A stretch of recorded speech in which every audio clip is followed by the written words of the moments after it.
Think about all the things that need to happen for a human settlement to thrive: obtaining food, building shelter, raising children, and more.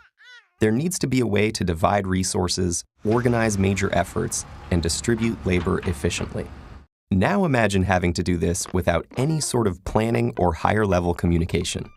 Welcome to the ant colony. Ants have some of the most complex social organization in the animal kingdom, living in structured colonies containing different types of members who perform specific roles. But although this may sound similar to some human societies, this organization doesn't arise from any higher-level decisions, but is part of a biologically programmed cycle. In many species, all the winged males and winged virgin queens from all the nearby colonies in the population each leave from their different nests and meet at a central place to mate, using pheromones to guide each other to a breeding ground.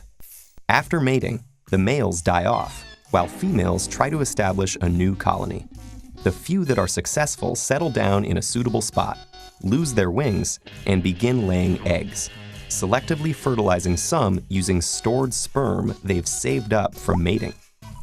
Fertilized eggs grow into female workers who care for the queen and her eggs, build and defend the colony, and forage for food, while unfertilized eggs grow into males whose only job is to wait until they are ready to leave the nest and reproduce, beginning the cycle again. So how do worker ants decide what to do and when? Well, they don't really. Although they have no methods of intentional communication, individual ants do interact with one another through touch, sound, and chemical signals. These stimuli accomplish many things, from serving as an alarm to other ants if one is killed, to signaling when a queen is nearing the end of her reproductive life. But one of the most impressive collective capabilities of an ant colony is to thoroughly and efficiently explore large areas without any predetermined plan. Most species of ants have little or no sense of sight and can only smell things in their vicinity. Combined with their lack of high-level coordination, this would seem to make them terrible explorers. But there is an amazingly simple way that ants maximize their searching efficiency, by changing their movement patterns based on individual interactions. When two ants meet, they sense each other by touching antennae. If there are many ants in a small area, this will happen more often, causing them to respond by moving in more convoluted, random paths in order to search more thoroughly. But in a larger area with less ants, where such meetings happen less often, they can walk in straight lines to cover more ground. While exploring their environment in this way, an ant may come across any number of things, from threats or enemies to alternate nesting sites. And some species have another capability known as recruitment. When one of these ants happens to find food, it will return with it, marking its path with a chemical scent. Other ants will then follow this pheromone trail, renewing it each time they manage to find food and return.